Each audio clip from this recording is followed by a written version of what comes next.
adventi ráhangoló.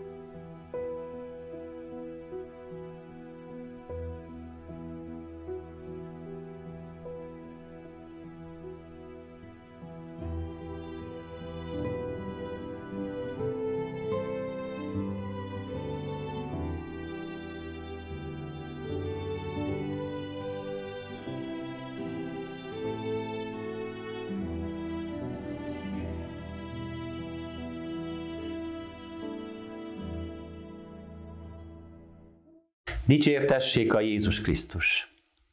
Szeretettel köszöntök mindenkit ebben az adventi ráhangolóban. Ma december 23-án folytatjuk zarándokútunkat Lukács evangéliumának a következő szakasza szerint az első fejezetből. Amikor elérkezett Erzsébet szülésének ideje, fiúgyermeket szült. Szomszédjai és rokonai meghallották, hogy milyen irgalmas volt hozzá az Úr, és együtt örült vele mindenki. A 8. napon jöttek, hogy körülmetéljék a gyermeket. Atya nevéről Zakariásnak akarták hívni, de anyja ellenezte. Nem, János legyen a neve. Azok megjegyezték, hiszen senki sincs a rokonságban, akit így hívnának. Érdeklődtek erre atyától, hogyan akarja őt nevezni. Atya írótáblát kért, és ezeket a szavakat írta rá: János a neve. Erre mindnyájan meglepődtek. Neki pedig megnyílt az ajka, és megoldódott a nyelve. Szólni kezdett, és magasztalta Istent. Akkor félelem szállta meg az összes szomszédokat, és Júdában meg az egész hegyvidéken erről az eseményről beszéltek. Aki csak hallott róla, elgondolkodva mondta: mi lesz ebből a gyermekből, hiszen nyilván az Úr van vele. Ezek az evangélium igéi. Testvéreim, mindennek megvan a maga ideje. Az Istentől meghatározott ideje. A munkának, a tanúságtevésnek, az imának, az evésnek, alvásnak, a rend és a harmónia ápolásának, a tanulásnak, a kommunikációnak. Jó, hogyha Istennek az idejéhez igazítjuk az életünket. Jó, hogyha nem esünk ki az ő ritmusából. Igazából semmit nem lehet bepótolni, mert amikor be akarnánk pótolni az elmulasztott tetteinket, abban az időben már egy más valaminek van az ideje, amit akkor bepótolással elmulasztanánk. A természetnek is megvan a jól meghatározott ideje. A mai evangéliumban olvassuk, hogy amikor elérkezett Erzsébet szülésének ideje, fiúgyermeket szült. Értelmünket meghaladó módon a Jóisten összehangolta Erzsébet és Mária életét, és gyermekeik, Keresztelő János és Jézus földi születését. Erzsébetnek és Zakariásnak sokáig várakozniuk kellett, amíg gyermekük fogant. Ezért. Istennek megvolt a terve ezzel is. Akkor kellett Keresztelő Jánosnak megszületnie. Mi vajon tudnunk-e így látni a napunkat, életünk jelenlegi helyzetét?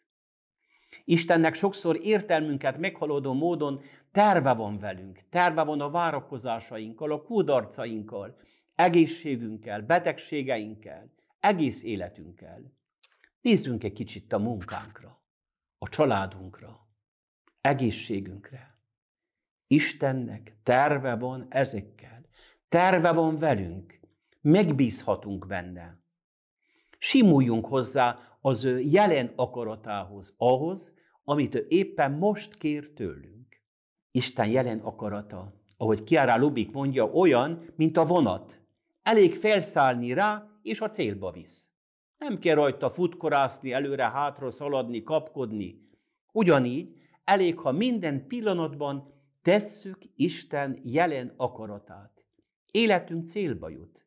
Isten terve valósul meg benne és általa. Ez a mi nyugodtságunk titka. Ez a belső szabadságunk kulcsa. Tenni a jelenben a Jóisten akaratát. Sokszor olyan nehéz Isten dolgairól beszélni. Némák vagyunk, mint Zakariás, aki nem akarta valamiképpen, nem tudta elfogadni abban a pillanatban, amit Isten kér, bezárta a szívét, nem akarta elhinni, hogy Istennek csodálatos terve van vele. De van egy pillanat, amely megoldja a nyelvünket, úgy, mint az Zakariásét. Ha határozottan, talán az ár ellen úszva megtesszük Isten akaratát. Amikor Zakariás táblát kér és ráírja azt, amit Isten kért tőle, hogy János az ő fiának a neve, akkor megnyílik az ajka, megoldódik a nyelve, és magasztalja az Istent. És a nép is vele együtt áldja az Istent. Amikor azt tesszük, amit Isten akkor, abban a pillanatban kér, amikor az ő akaratában vagyunk, akkor nem nehéz Istenről és az ő dolgairól beszélni. Nem nehéz tanúságot tenni. Megoldódik a nyelvünk.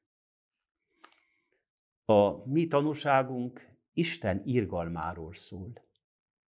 Amikor a Szent Atya, Ferenc pápa meghirdette a szinodalitásról szóló szinódust, és annak különféle szakaszait, az utolsó szakasz témája az volt, hogyan lehet a szinodális egyház egyre inkább missziós egyház.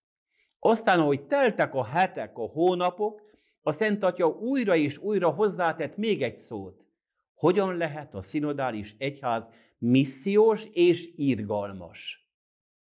Igen, testvéreim, Isten irgalmas volt hozzánk. Irgalmában lehajolt hozzánk, hogy megmentsen, megváltson minket. Erre emlékezünk karácsonykor is, amikor Jézus születését ünnepeljük. Irgalmasságának befogadására készítjük a lelkünket és közösségeinket. Az ő irgalmából élünk, az ő irgalma ad nekünk örömet, békét, lelkesedést, új életet. Amikor a szomszédok és a rokonok meghallották, hogy Erzsébet fiúgyermeket szült, olvassuk az evangéliumban, áldották Istent, hogy ilyen irgalmas volt hozzá. Mindnyájan együtt örültek vele. Zakariás is magasztalni kezdte az Istent. Korábban nagy volt a várakozás, most annál nagyobb az öröm.